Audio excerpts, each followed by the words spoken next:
جس نے اپنے آپ کو غلامی میں دیا اللہ نے ان کو نواز دیا۔ کہنے والے نے کہا تھا جب تک بکے نہ تھے کوئی پوچھتا نہ تھا، تو انہیں خرید کر ہمیں انمول کر دیا۔ اور اللہ کے رسول کے ہاتھ پر جس نے سودا کیا ہے اس کا کوئی خسارہ نہیں ہوا ہے۔ بے دام ہی بک جاؤ بازار نبی میں، اس شان کے سودوں میں خسارے نہیں ہوتے۔ جس نے آپ کے ہاتھ پر سودا کیا، آپ کا اسلام قبول کیا، آپ کے کلمے کو قبول کیا، اللہ نے مقام عطا فرمایا۔ پیارے بھائیوں، جب قرآن اور حدیث، اللہ اور اس کے رسول کی بات کے آگے آدمی اپنی عقل کو لگاتا ہے تو وہ آدمی گمراہ ہو جاتا ہے۔ یہاں تو سمعنا و اطعنا ہے کہ سننا ہے اور ماننا۔ یہ صحابہ کی صفات تھی کہ سنتے تھے، عمل کرتے تھے، مانتے تھے۔ تو عرب کے لوگ جانتے تھے کہ کلمہ پڑھنے کا مقصد کیا ہے۔ آج دکھ کی بات ہے کہ ایمان والے کلمہ پڑھ کے اپنا کلمہ پڑھنے کے مقصد کو نہیں سمجھتے کہ کلمہ پڑھنے کا مقصد اب غلامی ہے، اب میری زندگی آزاد نہیں گزر سکتی۔ عید میں اللہ کے رسول نے قرآن پاک کی آیت پڑھی، ربما یود الذین کفروا لو کانوا مسلمین، کہ کافر مشرک اس وقت کہیں گے کہ کاش ہم بھی ایمان والے ہوتے، کاش ہم بھی ایمان والے ہوتے تو ہم کو بھی جہنم سے آج نکال لیا جاتا۔ جہنم کے کیسا عذاب، قرآن ایک جملہ کہتا ہے لا یموت فیہا ولا یحیا، کہ نہ جہنمی اس میں جی سکیں گے نہ مر سکیں گے، زندگی اور موت کے درمیان سسک سسک کر زندگی گزریں گے۔ قابل احترام بھائیوں، دوستوں اور بزرگوں، اللہ رب العزت نے مجھے اور آپ کو ایمان کی بہت بڑی نعمت عطا فرمائی ہے۔ نعمتیں بے شمار ہے، نعمتوں کو گن نہیں سکتے اللہ کی، لیکن نعمتوں میں بڑی نعمت یہ ایمان کی نعمت ہے، اور یہ خاص نعمت ہے کیونکہ اللہ پاک نے ہر کسی کو یہ نعمت نہیں عطا فرمائی۔ دنیا میں تقریباً 820 کروڑ انسانیت زندگی گزار رہی ہے، اس میں سے ایمان والے صرف 220 کروڑ ہے بس۔ 600 کروڑ لوگوں کو اللہ نے جو نعمت نہیں عطا فرمائی، وہ نعمت مجھے اور آپ کو عطا فرمائی۔ وہ نعمت کلمہ لا الہ الا اللہ محمد الرسول اللہ کی نعمت ہے صلی اللہ علیہ وسلم۔ یہ اتنی بڑی نعمت ہے کہ یہ پاسپورٹ اور ویزا ہے جنت میں جانے کے لیے۔ جس طرح آج کے ملکوں میں آج کے دور میں کسی ملک میں جانا ہو تو پاسپورٹ بنانا پڑتا ہے، پھر اس ملک کا جس ملک میں جانا ہے وہاں کا ویزا ملتا ہے، تب انٹری ہوتی ہے اس ملک میں۔ تو جنت میں جانے کے لیے بھی ایمان کو شرط لگایا اللہ نے کہ ایمان ہوگا تو جنت میں انٹری ملے گی۔ یہ لا الہ الا اللہ محمد الرسول اللہ یہ پاسپورٹ اور ویزا ہے۔ جہنم سے بچنے کے لیے ایمان کا ہونا شرط ہے۔ نیک اعمال جو ہم کرتے ہیں اس نیک اعمال کی قبولیت کے لیے ایمان کا ہونا شرط ہے، ورنہ کتنے بھی نیک اعمال کر لیں گے اللہ کے نزدیک قبول نہیں ہوں گے، قابل اجر نہیں بنیں گے کہ آخرت میں کل اس کا اجر کوئی نہیں ملے گا ہم کو۔ اس کے لیے ایمان کا ہونا شرط ہے کہ ایمان ہوگا تو کل آخرت میں اعمال کا اجر ملے گا۔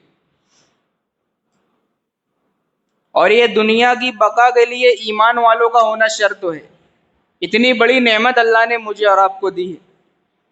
حدیث پاک کے مفہوم میں آتا ہے کہ جب تک اس روح زمین پر ایک بھی اللہ اللہ کہنے والا باقی رہے گا، ایک بھی ایمان والا باقی رہے گا، اللہ پاک کائنات کے نظام کو چلائیں گے۔ ایک ایمان والے کی برکت سے کائنات کا نظام اللہ چلائیں گے۔ ایک آدمی کے لیے تو ایک بس نہیں چلتی، ایک ٹرین نہیں چلتی، یہاں تک کہ ایک ٹیکسی یہاں سے منماڑ تک ایک آدمی کے لیے نہیں جاتی کیا؟ لیکن ایک ایمان والے کی اللہ کے نزدیک اتنی قدر اور قیمت ہے کہ اس کی برکت سے اللہ کائنات کے نظام کو چلانے کے لیے تیار ہے۔ آج پوری دنیا میں دعوت و تبلیغ کی محنت کے ذریعے، مدارس کی محنت کے ذریعے، خانقاہوں کی محنت کے ذریعے سے یہ محنت کی جا رہی ہے کہ ایمان والے اپنے ایمان کی اہمیت کو سمجھے کہ کتنا قیمتی ایمان ملا ہے، ایمان کی اہمیت کو سمجھے کہ کتنا قیمتی ایمان اللہ رب العزت نے بغیر محنت کے، بغیر قربانی کے، وداؤٹ اینی اپلیکیشن ماں کی گود میں اللہ نے دیا ہے۔ بتاؤ کوئی قربانی ہم نے دی کیا ایمان کو حاصل کرنے کے لیے؟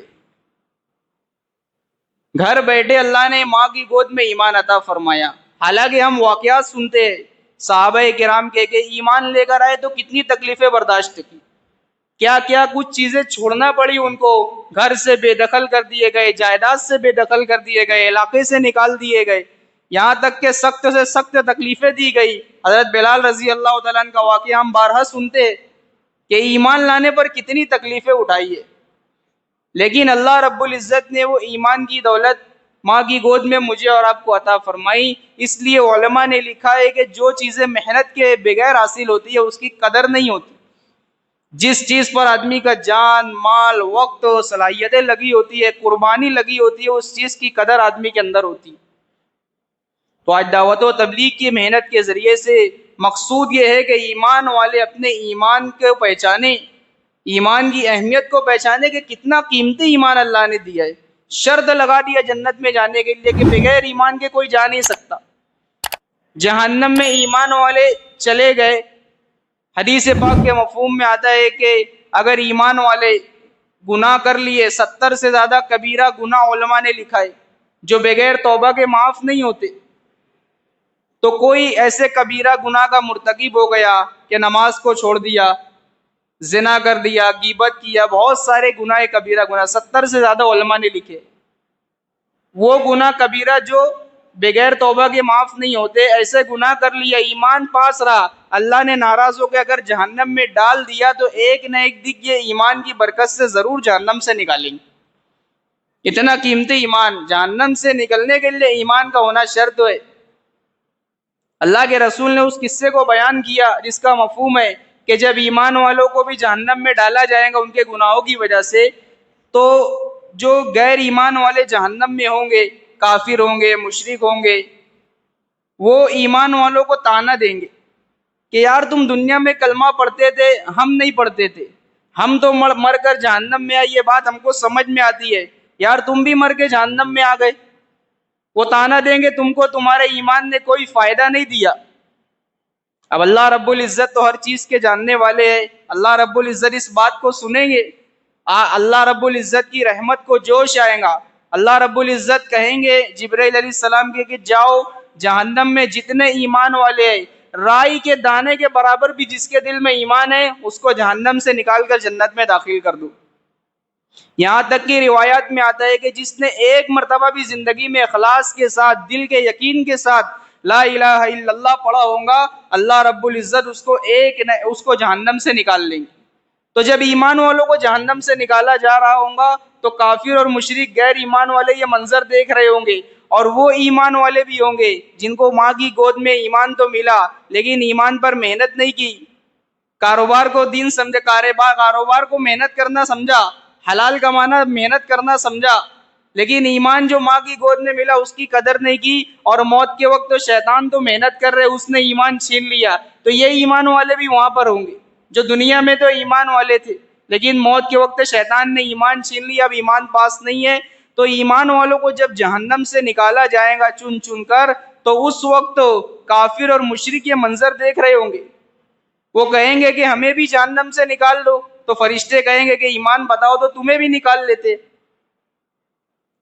تو اس وقت وہ حسرت کے مارے اپنی انگلیوں کو کے ناخنوں سے چبانا شروع کریں گے. علماء نے لکھا ہے کہ کوہنیوں تک چبا جائیں گے. اس کی تائید میں اللہ کے رسول نے قرآن پاک کی آیت پڑھی، ربما یود الذین کفروا لو کانوا مسلمین، کہ کافر مشرک اس وقت کہیں گے کہ کاش ہم بھی ایمان والے ہوتے، کاش ہم بھی ایمان والے ہوتے تو ہم کو بھی جہنم سے آج نکال لیا جاتا.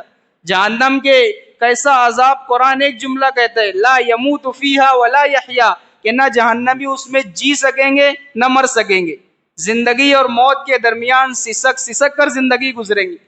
بھوک بہت ہوں گی، کھانا نہیں ہوگا، درد بہت ہوگا، درد کا درما نہیں ہوگا، زخم بہت ہوگا، مرہم نہیں ہوگا، اور مسلسل چلیں گا، مسلسل عذاب دیا جائے گا. جہنمی عذاب سے تنگ آ جائیں گے.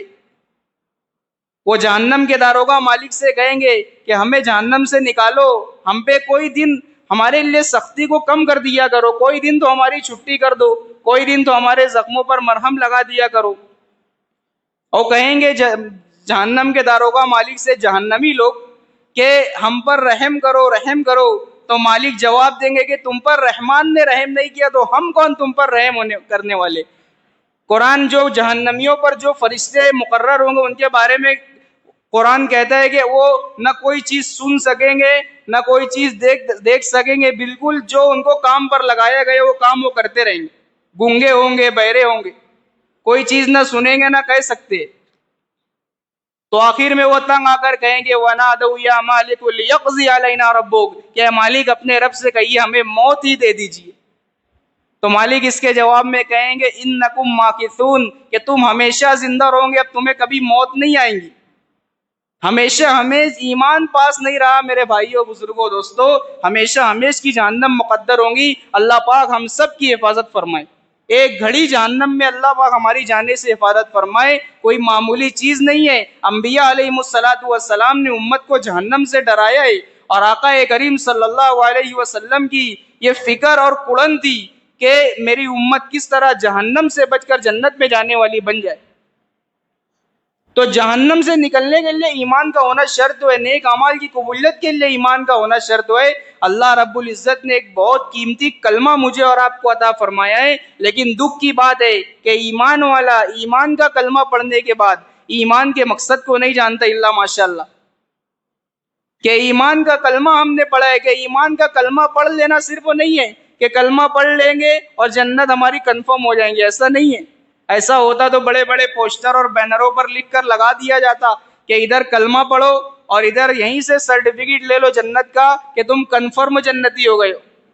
کلمہ پڑھنا تو ایک اقرار ہے، ایک ایگریمنٹ ہے کہ لا الہ الا اللہ محمد الرسول اللہ، کہ نہیں ہے کوئی معبود سوائے اللہ کے، محمد صلی اللہ علیہ وسلم اللہ کے رسول ہے۔ یہ تو کلمے کے معنی ہے، کلمے کا مقصد۔ میرے بھائیوں دوستوں بزرگوں، دکھ کی بات ہے آج تبلیغ کے ذریعے سے یہ محنت ہو رہی ہے کہ ایمان والے اپنے کلمے کے مقصد کو پہچانے، اپنے کلمے کے مقصد کو سمجھے کہ کلمہ ملا ہے تو اس سے کیا مقصود ہے۔ ایک ہی کلمہ ہے کائنات کی آزادی کا، ایک ہی کلمہ ہے نجات کا، وَلَا الہ الا اللہ محمد الرسول اللہ، اور اسی کلمے کو اللہ کے رسول نے شرفائے مکہ اور سرداران مکہ اور ابو طالب کو بھی پیش کیا تھا۔ جب مشرکین مکہ کے جو سردار تھے ابو طالب کے پاس آئے تھے، آپ کے چچا کے پاس آپ کی شکایت کر رہے تھے کہ آپ اپنے بھتیجے کو سمجھائیے نا، ہمارے معبودوں کو کیوں برا بھلا کہتے، وہ اپنا کام کرے ہم اپنا کام کرتے ہیں، ہمارے معبودوں کو برا بھلا نہ کہا کرے، ہماری بات بھی کچھ مان لے۔ تو ابو طالب نے اللہ کے رسول حضور پاک صلی اللہ علیہ وسلم کو بلایا اور کہا کہ بھتیجے تو یہ تمہارے بڑے ہیں، یہ ہمارے بڑے ہیں، تم ان کی باتوں کو مانتے کیوں نہیں ہو؟ تو اللہ کے رسول نے ارشاد فرمایا کہ میرے چچا، اگر یہ لوگ میرا ایک کلمہ مانگ لے تو سارا عرب اور عجم ان کا غلام ہو جائے گا۔ تو ابو جہل تو وہیں بیٹھا تھا جس کے اندر تکبر اور بڑا پن کوٹ کوٹ کر بھرا تھا، اس نے اپنی ران پر ہاتھ مار کر کہا وہ ابی کا 10 کلمات، اے محمد صلی اللہ علیہ وسلم آپ کے والد کی قسم، ہم ایسے 10 بول پڑھنے کے لیے تیار ہے، 10 کلمہ پڑھنے کے لیے تیار ہے جس سے سارا عرب اور عجم ہمارا غلام ہو جائے گا۔ تو آپ نے اسی کلمے کو پیش کیا کہ پڑھو لا الہ الا اللہ محمد الرسول اللہ، کہا نہیں اس کو نہیں پڑھ سکتے، کہ وہ جانتے تھے، وہ عرب تھے، وہ کلمہ پڑھنے کے مقصد کو سمجھتے تھے کہ کلمہ پڑھنے کا مقصد کیا ہے، کہ لا الہ الا اللہ، کہ اللہ کے سوا کوئی معبود نہیں ہے، لا الہ الا اللہ، اللہ کے سوا کوئی حاجت روا نہیں، کوئی مشکل کشا نہیں، کوئی دینے والا نہیں، کوئی کائنات کے نظام کو چلانے والا نہیں، ایک اکیلے اللہ ہے، ان کی ذات میں بھی کوئی ان کا شریک نہیں ہے، نہ صفات میں کوئی شریک ہے۔ اور مشرکین مکہ کے تو 360 بت تھے، اللہ کو بھی مانتے تھے۔ قرآن کہتے ہیں کہ جب ان کی کشتیاں سمندر کے بھنوروں میں پھنستی تھی تو ایک اللہ کو پکارا کرتے تھے، اور جب ان کی کشتیاں ٹھکانے لگ جاتی تو پھر بت پرستی میں مبتلا ہو جاتے تھے، پھر بتوں کو پکارنے لگتے تھے۔ 360 ان کے اپنے بت تھے، ہر روز کے اعتبار سے ان کا اپنا بت تھا۔ اللہ کے رسول کی اور تمام انبیاء کی ایک ہی دعوت ہے، ایھا الناس قولوا لا الہ الا اللہ تفلحوا، کہ لوگوں لا الہ الا اللہ کا اقرار کر لو کہ اللہ کے سوا کوئی معبود نہیں ہے، اللہ کے سوا کچھ نہیں، کامیاب ہو جاؤ گے۔ اللہ کے رسول کی بھی یہی دعوت تھی، وہ لوگوں کا اپنا گمان اور عقیدہ تھا، وہ یہ کہتے تھے اجعل الالہۃ الہا واحدا وان ھذا لشیء عجاب، کہ تمام معبودوں کا ایک معبود بنا لے، یہ بات ہماری سمجھ میں نہیں آتی۔ پیارے بھائیوں، جب قرآن اور حدیث، اللہ اور اس کے رسول کی بات کے آگے آدمی اپنی عقل کو لگاتا ہے تو وہ آدمی گمراہ ہو جاتا ہے۔ یہاں تو سمعنا و اطعنا ہے کہ سننا ہے اور ماننا۔ یہ صحابہ کی صفات تھی کہ سنتے تھے، عمل کرتے تھے، مانتے تھے۔ تو عرب کے لوگ جانتے تھے کہ کلمہ پڑھنے کا مقصد کیا ہے۔ آج دکھ کی بات ہے کہ ایمان والے کلمہ پڑھ کے اپنا کلمہ پڑھنے کے مقصد کو نہیں سمجھتے کہ کلمہ پڑھنے کا مقصد اب غلامی ہے، اب میری زندگی آزاد نہیں گزر سکتی۔ پھر جب آپ صلی اللہ علیہ وسلم شرفائے مکہ سے مایوس ہوئے تو آپ نے اپنے چچا ابو طالب کی اس کی دعوت دی کہ اے چچا، آپ تو اس کلمے کو پڑھ لیجئے، میں کل قیامت کے میدان میں آپ کی سفارش کروں گا۔ تو ابو طالب نے اس وقت 3 اشعار پڑھے تھے جس کا ترجمہ ہے کہ میرے بھتیجے، میں جانتا ہوں کہ تمہارا دین حق ہے اور سچ ہے، تو آنکھ اٹھا کر بات کر، جو آنکھ تمہاری طرف اٹھیں گی وہ پھوڑ دی جائیں گی، جو ہاتھ اٹھیں گا وہ کاٹ دیا جائے گا۔ مجھے پتا ہے کہ تمہارا دین حق اور سچ ہے، لیکن میں اس لیے کلمہ نہیں پڑھ سکتا کہ عرب کی عورتیں، قریش کی عورتیں مجھے تانا دیں گی کہ موت کے ڈر کی وجہ سے بھتیجے کا دین قبول کر لیا، میں تو اپنے باپ عبد المطلب کے دین پر مرتا ہوں۔ آج تبلیغ میں یہ محنت ہو رہی ہے کہ ہر کوئی سمجھے کہ کائنات کی آزادی اسی کلمے میں ہے، کامیابی اسی کلمے کے اندر ہے جو اللہ کے رسول نے کلمہ پیش کیا ہے۔ اگر جس کی زندگی اس کلمے کے مطابق گزری ہوں گی وہی اللہ کے نزدیک کامیاب ہوگا، اور جو اس کلمے کو نہیں مانے گا اور اس کے تقاضوں کو پورا نہیں کرے گا ماننے کے باوجود بھی، تو نبی کا چچا ہو کر بھی محروم کر دیا جائے گا۔ ابو طالب نے 53 سال آپ کا ساتھ دیا ہے، آپ پر ایک آئینی دیوار بن کر کھڑے رہے، لیکن اتنا ساتھ دینے کے باوجود کلمہ نہیں پڑھا، دنیا سے ناکام ہو کر چلے گئے۔ حالانکہ قریش ہے، اللہ کے رسول کے خاندان کے، لیکن کلمہ نہیں پڑھا، اللہ نے ناکام کر دیا اور ناکام ہو کر گئے۔ حدیث میں آتا ہے کہ کل ان کو جہنم میں سب سے ہلکا عذاب دیا جائے گا کہ آنکھ کے جوتے ان کو پیروں میں پہنائے جائیں گے، جن کی وجہ سے ان کے سر کھولیں گا، دماغ کا مغز کھولیں گا۔ یہ سب سے ہلکا عذاب ہے جہنم میں۔ تو نبی کا کلمہ نہیں پڑھا، کلمے کے مطابق غلامی میں نہیں آئے۔ کلمہ پڑھنے کا مطلب بھائی بزرگوں دوستو یہ غلامی ہے کہ ہم اللہ کے رسول کی غلامی میں اپنے آپ کو دے دے۔ حضرت بلال رضی اللہ تعالیٰ نے اپنے آپ کو غلامی میں دے دیا۔ کوئی حسب نسب نہیں ہے، کوئی بینک بیلنس نہیں ہے، کوئی گاڑی سواری نہیں ہے، نہ جاؤ جلال ہے۔ نبی کے ہاتھ میں ہاتھ کو دیا، ایمان قبول کیا، شریعت کو اپنایا، اللہ نے کیا مقام عطا فرمایا، کیا رفعت عطا فرمائی، کیا بلندی عطا فرمائی، عزت عطا فرمائے، مقام عطا فرمائے کہ نبی کی دین کی برکت سے، نبی کی غلامی کی برکت سے جس نے اپنے آپ کو غلامی میں دیا اللہ نے ان کو نواز دیا۔ کہنے والے نے کہا تھا جب تک بکے نہ تھے کوئی پوچھتا نہ تھا، تو نے خرید کر ہمیں انمول کر دیا۔ اور اللہ کے رسول کے ہاتھ پر جس نے سودا کیا ہے اس کا کوئی خسارہ نہیں ہوا ہے۔ بے دام ہی بک جاؤ بازار نبی میں، اس شان کے سودوں میں خسارے نہیں ہوتے۔ جس نے آپ کے ہاتھ پر سودا کیا، آپ کا اسلام قبول کیا، آپ کے کلمے کو قبول کیا، اللہ نے مقام عطا فرمایا۔ حضرت بلال کے مقام کو اللہ کے رسول نے بیان فرمایا کہ بلال میں جنت میں گیا تو تیرے قدموں کی آہٹ کو میں نے سنا۔ تیرا ایسا کیا عمل ہے کہ جنت میں اللہ کے رسول ان کے قدموں کی آہٹ کو سن رہے؟ آپ نے کہا کہ بلال تو خوش ہو جا، کل قیامت کے میدان میں لوگ اپنی اپنی قبروں سے اٹھیں گے، تجھے میرے قدموں کے پاس سے اٹھایا جائے گا، اور تب جب تو اٹھیں گا تو اذان دیتا ہوا اٹھیں گا اور میدان محشر ہوگا، سارے انبیاء، تمام اولین و آخرین محشر کے میدان میں جمع ہوں گے۔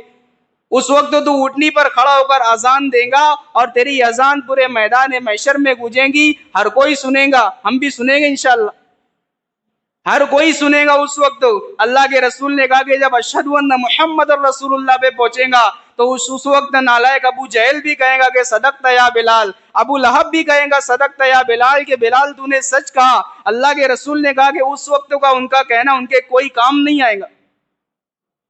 یہ مقام اللہ کے رسول نے عطا فرمایا، یہ نبی کے دین کی برکت سے اللہ نے عطا فرمایا۔ حضرت ابو بکر بھی مکے کے سردار ہے، عاص بن وائل بھی مکے کا سردار ہے، بڑے جج ہے دونوں، جن کے فیصلوں کو صرف مکہ نہیں پورے عرب کے لوگ مانتے۔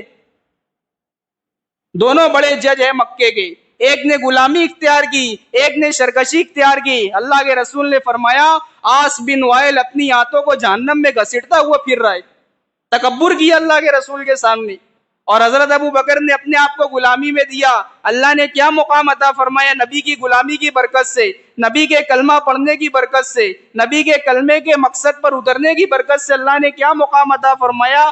آپ نے ارشاد فرمایا، مجلس لگی تھی صحابہ کی کہ میں ایک شخص کو جانتا ہوں، اس کی ماں اور اس کے باپ کے نام کو جانتا ہوں، وہ جب جنت کے دروازے پر آئیں گا تو جنت کے آٹھوں دروازے کہیں گے مرحبا مرحبا مرحبا، کہ حضرت ادھر سے تشریف لائیے، حضرت آپ ادھر سے تشریف لائیے، حضرت آپ ادھر سے تشریف لائیے۔ سلمان فارسی رضی اللہ تعالیٰ عنہ کھڑے ہوئے گھٹنوں کے بل مجلس میں اور پوچھا کہ اللہ کے رسول ہم میں اتنے اونچے مقام والا کون ہے؟ تو اللہ کے رسول نے ارشاد فرمایا کہ وہ ابو قحافہ کا بیٹا ابو بکر ہے۔ آپ نے ارشاد فرمایا کہ جنت میں اس وقت تک کوئی داخل نہیں ہو سکتا جب تک کہ میں جنت میں نہ داخل ہو جاؤں، اور امتوں میں اس وقت تک کوئی امت داخل نہیں ہو سکتی جب تک کہ ابو بکر جنت میں نہ داخل ہو جائے۔ حضرت بلال تو اللہ کے رسول کی اٹھنے کی نکیل پکڑ کر جنت میں جا رہے ہیں، لیکن یہ امت کا پہلے ابو بکر رضی اللہ تعالیٰ عنہ ہوں گے جو سب سے پہلے جنت میں داخل ہوں گے۔ یہ نبی کی غلامی کی برکت سے اللہ نے مقام عطا فرمایا۔ جس نے اپنے آپ کو جھکایا اللہ نے مقام عطا کیا، جس نے نہ مانی سرکشی اختیار کی، لا الہ الا اللہ کو نہیں مانا، اللہ نے ناکام کیا۔ حضرت عمر بھی مکے کے سردار ہے، ابو جہل بھی مکے کا سردار ہے۔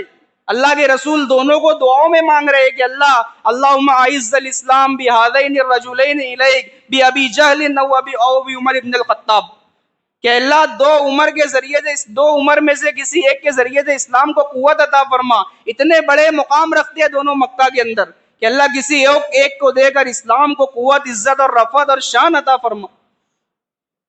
ایک نے غلامی اختیار کی، ایک نے سرکشی اختیار کی۔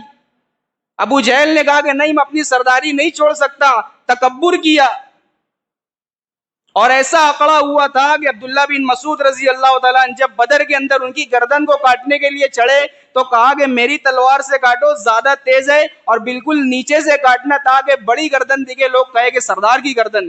اور ایک بات اپنے نبی کو جا کر کہنا کہ کل جتنی نفرت کرتا رہا تم سے، آج اس سے زیادہ نفرت کرتا ہوں۔ اس لیے اللہ کے رسول نے حدیث میں وہی سنائی کہ ابو جہل کو ہاویہ کے اندر ڈالا جائے گا، کہ ہاویہ ایسا جہنم کا سب سے نچلا حصہ ہے کہ جب وہ سانس لیتی ہے تو جہنم بھی اس سے پناہ مانگتی، جس میں منافقین جائیں گے، مشرکین اور غیر ایمان والے نہیں جائیں گے، جس میں منافقین جائیں گے، لیکن ابو جہل کو اس کے اندر ڈالا جائیں گے۔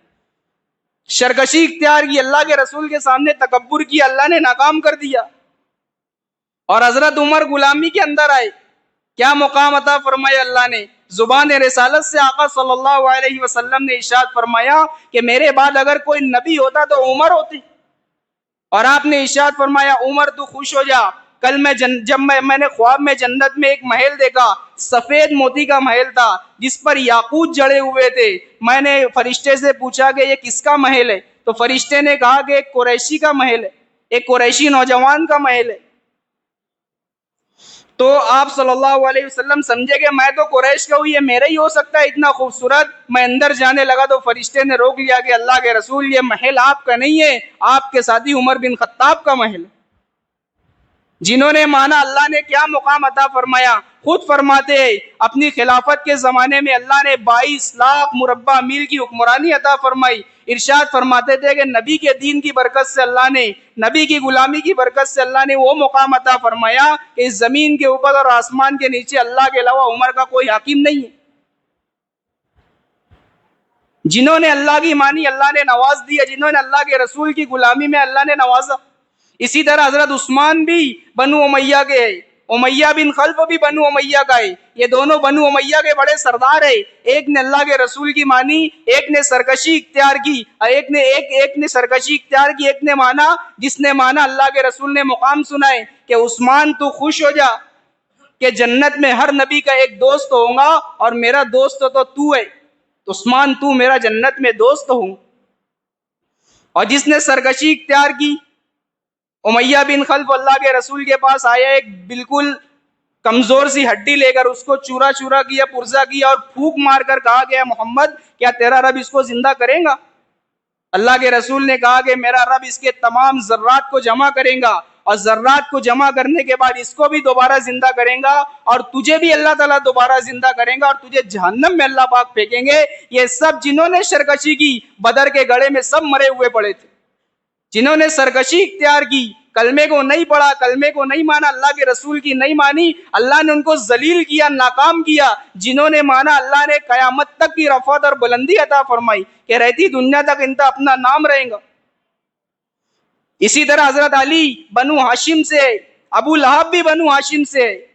حضرت علی کا کوئی مقام اور رتبہ نہیں ہے دنیا کے مقابلے میں، ابو لہب کے مقابلے میں. ابو لہب تو بڑا مالدار آدمی تھا، حضرت علی کا دنیا کے مقابلے میں کوئی وہ نہیں ہے. لیکن حضرت علی آپ کی غلامی میں آئے. ابو لہب نے کہا کہ نہیں، میں نہیں مان سکتا، میری سرداری چلی جائیں گی، میرا مال ختم ہو جائے گا.